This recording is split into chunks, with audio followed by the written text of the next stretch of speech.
après la dégaine d'hier, où j'étais pas habillée, où j'étais pas maquillée, où j'avais les cheveux crades, aujourd'hui, je suis en pyjama. Je suis en pyjama, mais je sens bon. J'ai les cheveux propres. Et j'ai acheté hier un gommage chez Rituals et ça sent trop beau. Bref, je suis super contente. Voilà. Qu'est-ce qu'il fallait que je vous raconte aujourd'hui? Alors, c'est une bonne journée pour le moment. Il faut savoir, vous avez été plein au Nitit à me demander alors, Lysandre, ton expérience, parlons science 2 secondes. Alors, l'expérience n'a pas marché. Ce fut un véritable échec. Mais c'est pas grave. En gros, ce que je fais, c'est un polymère. Donc un polymère, c'est une espèce de longue chaîne. Voilà, regarde. Hop. Une longue chaîne comme ça, ok. Et il faut que tu imagines que je vais venir lui greffer des trucs dessus. Donc c'est comme si sur ma longue chaîne, je venais rajouter des petites boules de Noël. Ou plein d'anneaux marqueurs. Jusque-là, les anneaux marqueurs sur une grande file, t'as compris. Et en gros, ce que je veux montrer, c'est que mes anneaux marqueurs vont avoir un vrai rôle à jouer sur mon fil et que c'est pas que le fil qui fait quelque chose. Et donc, pour faire ça, j'avais essayé de faire une synthèse juste avec des anneaux marqueurs, c'est-à-dire sans le fil, mais que des anneaux marqueurs. Parce que ce qu'il faut savoir, c'est sur ton polymère, le fil, il est vraiment fixé à ton anneau marqueur. Tu peux pas avoir l'un sans l'autre. Donc, j'ai essayé de faire un truc à côté avec que des anneaux marqueurs. Là, ça n'a pas du coup marché, hein, du coup. Donc, je n'ai pas pu montrer à quel point mes anneaux marqueurs étaient utiles, vu que j'ai pas réussi à faire la synthèse que d'anneaux marqueurs. Donc, la nouvelle idée que j'ai, c'est de tremper en gros tout mon polymère avec les petits anneaux marqueurs dessus dans une solution qui, en présence du nombre d'anneaux marqueurs, devrait changer de couleur. Je te fais facile, hein, mais en gros, c'est ça. Et donc, ce que j'ai lancé aujourd'hui, c'est 3 petits piluliers où dedans, il y a juste ma solution qui est censée changer de couleur, mais il n'y a rien dedans.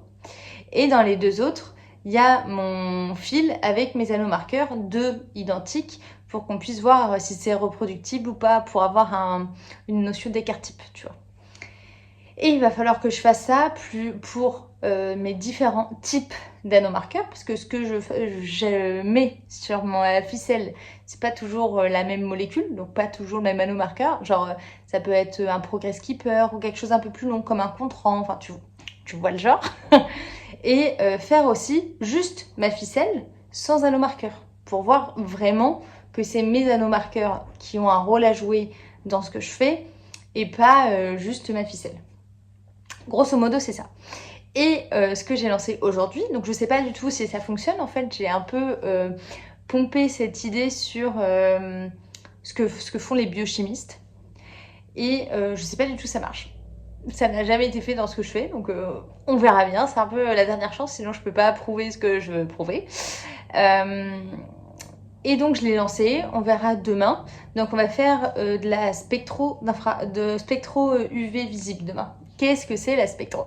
En gros, ma solution doit changer de couleur. Elle est censée, si ça marche, passer du violet au jaune.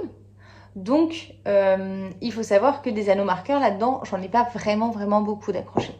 Donc, il n'y a qu'une petite partie qui va passer au jaune parmi tout le violet. Et bien, en fait, faire un spectre dans le visible, ça permet que tu balances une lumière blanche, donc avec toutes les longueurs d'onde, là, panique pas. En gros, c'est comme toutes les couleurs de l'arc-en-ciel, ok? Et il va venir regarder et faire un spectre en fonction, faut que tu vois, comme si en bas, tu avais un arc-en-ciel, et il va faire des pics en fonction de la couleur qui est présente dans le liquide que tu as.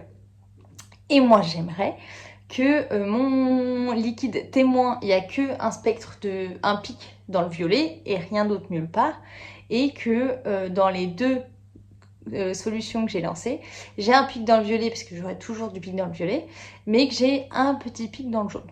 Voilà, donc ça, c'est ce qu'on a lancé. On croise les doigts pour réussir à obtenir quelque chose.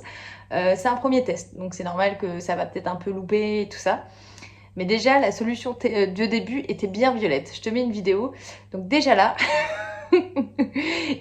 ça partait bien. Et donc, on verra bien. pour répondre à toutes celles qui me demandent Mélissandre, tu fais de la chimie, mais qu'est-ce que tu fais, à quoi ça sert ce que tu vas faire? C'est le moment où je vais t'expliquer ma thèse, à quoi sert ma thèse. Je travaille sur les piles à combustible. Donc les piles à combustible, c'est un gros mot, mais c'est très fun. En gros, ça utilise deux gaz issus de l'air, enfin, qu'on a en abondance sur la planète, qui vont rentrer de part et d'autre d'un dispositif et vont être collés avec ce qu'on appelle des électrodes. Enfin bref, ça va faire comme une pile. Et au début, donc tu sais qu'une pile, tu as un plus, un moins. C'est pour ça que dans ta télécommande, tu peux pas mettre ta pile dans un certain sens ou dans un autre sens. Il y en a bien où il y a le petit crochet et un c'est plat. Ça c'est juste pour toi, pour être sûr de ne pas la mettre à l'envers, vu qu'il y a un sens dessus. Et donc, pour pouvoir faire une pile avec tout ça, au milieu, il y a ce qu'on appelle, regarde, comme ça, hop, une membrane, donc un polymère. Et donc tout est très très très compact. Il y a plusieurs couches, mais grosso modo c'est ça. Et moi je travaille sur le matériau qui est au milieu et qui doit laisser passer qu'une seule espèce chimique. Donc c'est assez cool. Franchement c'est assez cool. C'est comme s'il y avait des micro trous, mais de la taille de juste ce qui doit passer, tu vois. Et donc il y a quelque chose qui existe déjà, c'est super sympa, ça marche bien.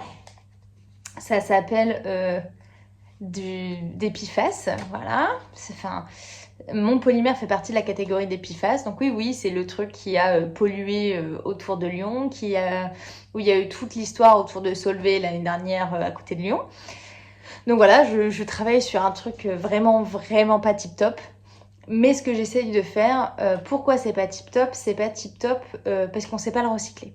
Et donc ce que j'essaye de faire, c'est d'optimiser le truc commercial pas tip top pour qu'il fonctionne mieux, mais surtout pour qu'il soit moins détruit pendant le fonctionnement, pour que ça soit plus facile de le recycler après.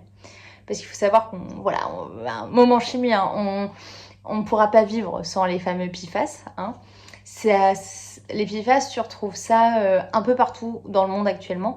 C'était surtout par rapport aux fardes de ski. Donc ça, je crois que ça a été retiré. Ça a été retiré aussi de tout ce qui est ameublement. Mais par exemple, quand tu prends du popcorn, à l'intérieur de ton truc à popcorn, c'est un petit peu, tu sais, blanc, comme s'il y avait un film, quelque chose. Ça aussi, c'est du PFAS. Donc il y en a absolument partout.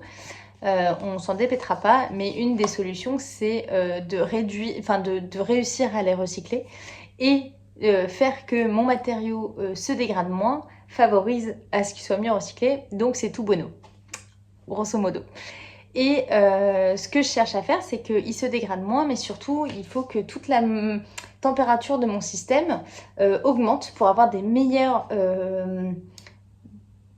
pas de meilleure puissance, des meilleures... je perds le mot.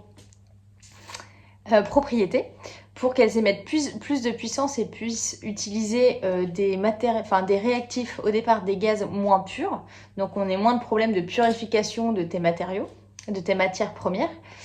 Et tout ça, c'est pour aller les mettre dans des camions, dans des bus ou dans des trains. Donc c'est pour faire du transport lourd. Donc pour le moment, c'est vraiment dans le stationnaire et le but, c'est de faire du transport lourd avec... Alors ça ne remplacera pas tous les véhicules thermiques à batterie et tout ça. Ça a des propriétés qui sont complémentaires. D'ailleurs, petite question, est-ce que tu sais c'est quoi la différence entre une batterie et une pile? En gros, une pile, ça ne se recharge pas. Tes piles rechargeables, en fait, c'est pas des piles, c'est des batteries. C'est des mini-batteries. Donc en gros, tu as la batterie, ça charge et ça décharge. La pile, c'est du one-shot, c'est-à-dire qu'une fois qu'elle est terminée, ça part à la poubelle et puis ciao. Donc si tu peux faire que ton matériau au milieu de ta pile, elle fonctionne mieux, plus longtemps, tu réduis en fait, t'augmentes son cycle de vie. Et donc, c'est tip top. Donc voilà, grosso modo, ma thèse, je travaille là-dessus. Et j'essaye vraiment de faire une membrane qui fonctionne bien. Et là, ce qu'on essaye de chercher avec mes fameux fils et mon truc qui change de couleur, c'est de montrer que vraiment, les anneaux marqueurs que je mets dans cette membrane, elle a bien pour Ça fait du bruit. Elle a bien pour objectif de ralentir la dégradation de celle-ci. Voilà, je t'ai tout raconté. Maintenant, tu connais exactement mon sujet de thèse. Niveau tricot, j'ai fait le post aujourd'hui pour les chaussettes Jardin Secret. Alors, elles sont sorties depuis samedi, mais comment dire que j'étais tellement dans la folie du knit que lundi et mardi, j'ai complètement zappé. Mais vous pouvez, bien entendu, les retrouver sur Ravelry. Pour toutes celles qui ont peur, vous inquiétez pas, tout ce qui est jacquard avec le point texturé et la broderie, j'ai tout expliqué en vidéo dans le patron. Donc, no stress. Sinon, hier, qu'est-ce que j'ai fait hier? Je suis allée boire un verre avec mes copains, machin, machin. Et quand je vous ai... Donc, une fois que je vous ai laissé, je suis allée boire un verre avec mes copains. J'ai un peu fait de tricot, mais au final, pas tant que ça. Et le soir, j'avais mon tricot avec Visio, avec mes copines de Paris. Et c'était vraiment très très cool. C'était vraiment très très cool. Et j'avais commencé le début d'une chaussette. En fait, j'ai vu maman en FaceTime qui m'a montré qu'elle avait castonné les super écheveaux de bulbes bizarres qu'elle a acheté au Knit. Et j'étais en mode, oh, moi aussi j'ai trop envie de castonner quelque chose du Knit. Ah, c'est dur, c'est dur. Et maman fait, bah, pourquoi tu le fais pas? J'ai dit, maman, je te tiens raisonnable, je castonne pas. Elle me dit, oh, dommage pour toi. Ok, super. Alors, qu'est-ce qu'on va castonner? Et du coup, j'ai castonné quelque chose que j'ai acheté au Knit, mais quelque chose d'utile, quelque chose que je dois tricoter, c'est-à-dire que j'ai castonné la paire de chaussettes pour ma mamie que j'aimerais lui offrir à Noël. Donc voilà, franchement, c'était utile. Et pourquoi du Knit? Parce que j'avais acheté quand même 75% des laines au Knit. Et donc j'avais commencé les côtes hier quand j'ai commencé à 20h avec mes copines la vidéo. Quand j'ai quitté vers 23h, 23h15, j'avais quand même énormément avancé. Une fois que je les ai quittés, il fallait que je fasse le montage pour toi la vidéo d'hier. Donc j'ai un peu tricoté encore. Et j'ai tricoté un petit peu ce matin également. Et j'ai ramené mon tricot au boulot, chose que je ne fais absolument jamais. J'ai amené mon tricot au boulot en me disant, bah voilà, sur ma pause repas, Lysandre, tu vas te faire 2-3 rangs. T'as besoin de, voilà, le boulot, t'as besoin de t'apaiser un petit peu parce que la semaine dernière, c'était un petit peu relou, ça marchait pas. Viens, mets du tricot dans ta routine boulot et peut-être que ça t'apaisera un petit peu. En plus, j'avais fait un truc super relou aujourd'hui au boulot parce que j'ai dû répertorier tous les résultats que j'ai depuis le début de ma thèse. Donc, un truc vraiment, vraiment relou. Et donc, en effet, je me suis pris 10 minutes, un quart d'heure ce midi pour faire un petit peu de tricot et ça m'a fait beaucoup, beaucoup de bien. Je vous montre, hein. Bon, on est d'accord que derrière, ça ressemble à rien. Ça, c'est la valise que j'ai utilisée au Knit qui est toujours pas rangée. Ça, c'est parce que j'ai voulu faire de la couture, donc j'ai sorti le fer à repasser. Évidemment, au final, j'ai pas fait de couture. Ça, c'est Théo qui s'est fait un portant pour mettre ses skates. Super beau, super pratique. Mais bilan des courses, il y a une partie qu'il a pas utilisé du bois qui reste là. Donc ça me faisait rire là les nanas qui me disaient tout à l'heure ah mais les podcasteuses, vous avez toujours un fond de chez vous ultra beau, on dirait que chez vous c'est super beau. Non mais regarde cocotte, quand t'es pas dans ton spot habituel, ça ressemble à Bagdad hein, derrière. C'est comme chez tout le monde, hein, t'inquiète pas. Donc j'ai mis déjà mon projet dans ma nouvelle trousse de chez Hélène Fabrics. C'est nouveau. Elle a fait deux types de nouvelles trousses. Des nouvelles trousses très géométriques et colorées. Honnêtement, c'est pas trop mon truc. Voire pas, presque pas du tout mon truc. C'est coloré, c'est beau, mais c'est pas les tissus que j'aime le plus chez elle. Donc moi, ce que j'aime, c'est le côté vraiment des dessins très pop, très, très imagés de ces tissus. Et donc un truc très répétitif, géométrique, c'était pas mon truc. Donc voilà, je lui ai dit, elle le sait. Comme quoi, c'est pas tout ce qu'elle fait, j'adore. Il y a des trucs, j'adore. Là, c'était moins mon truc. Mais elle a aussi d'autres tissus, plus pour Halloween et l'automne, qui sont sublimes. Notamment, bah, je t'avais montré celui-là, et celui-là, je l'adore. Plus je le vois, plus je me dis, waouh, il est trop beau. Donc je me demande si, pas comme mes vêtements, je vais faire différents sacs de sacs à projet en fonction des saisons. Tu sais, tes vêtements, quand t'es en plein mois d'août, tu ranges tes pulls quelque part et puis tu les récupères après, puis tu fais péter tes robes, tes machins, tes shorts. Est-ce qu'on ferait pas pareil en fait pour nos sacs à projet? Ça sert à rien de les entasser quelque part alors que tu sais que pendant une saison, tu vas pas l'utiliser. Bref, et donc je te montre. D'abord, c'est quoi ça? Ah, c'est autre chose. D'abord, je te montre mes laines. J'utilise la Sock Una Troca qui est vraiment très belle. Un peu beige. Alors, mamie a demandé gris, mais franchement, je trouve que beige gris, c'est pareil. Ça, c'était de la Sock Una Troca que j'ai acheté l'année dernière ou l'année d'avant, j'en sais rien, donc ça passe. Et après, c'est également deux mini de Une Louve dans les bois. Les couleurs, alors, c'est dégueu derrière, mais les couleurs sont incroyables ici. Ça, c'est Mille et une nuits. Et ça, c'est trop drôle. Je crois que ça s'appelle Brocéliande. Et je viens de finir la série qui passait sur TF1 de Brocéliande. Donc je pense que j'ai compris à la fin de la série que c'était pas juste le nom de la série, c'était surtout le nom d'une forêt ou d'un patelin en Bretagne. Donc très marrant de voir que cet écheveau se colorie à le nom de ma série. Regarde, c'est quand même canon.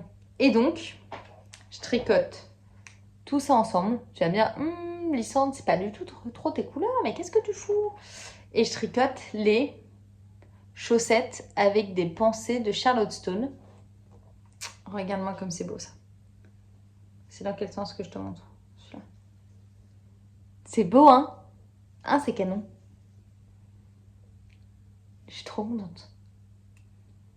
Et donc, chaussettes qu'on commence par en haut, avec des côtes normales. On commence, on fait le petit jacquard, les fleurs. Attention, là, 3 rangs de jacquard, 3 couleurs, ça se fait très bien. On bascule sur le vert, on refait ça, on arrête le jacquard. Normalement, c'est un talon renforcé à plat. Moi, j'ai fait mon talon que j'adore là, avec des diminutions et des augmentations, tel tuto sur ma chaîne. Et là, on y va. J'utilise des mini circulaires. Alors, on m'a dit, ah, mais tu utilises toujours plein d'aiguilles différentes.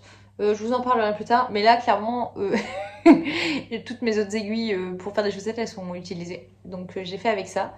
Et ça met que mon jacquard, il est quand même ultra extensible, quoi. Donc, c'est top. Et j'ai mis mon nouveau anneau marqueur de chez Création Solognotte. Tu vois là? Il est trop beau. Donc vraiment que du nitite, du nitite et encore du nitite. Et je trouvais que le violet allait quand même vachement bien avec ma trousse.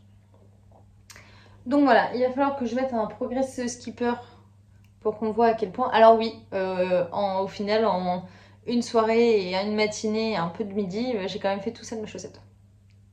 Ça avance vite, hein, c'est beau. Alors ma copine Séverine hier qui me dit ouais alors ça à la fin de la semaine t'as la paire. Oui si je faisais que ça. Mais comme j'ai 1 milliard de trucs déjà en cours, tu sais genre le pull à rayures du début du Vlogtober que tu vois plus. Bah voilà, il va falloir qu'il fasse son retour un jour. Mais pour le moment là c'était très bien. Et puis en plus c'est que du jersey donc zéro prise de tête. Donc ce midi je lisais mes publis. En même temps que je faisais ce pied-là, enfin le jersey. Et c'est très beau. Je suis contente. Voilà, donc moi, Théo, il est parti à l'aviron.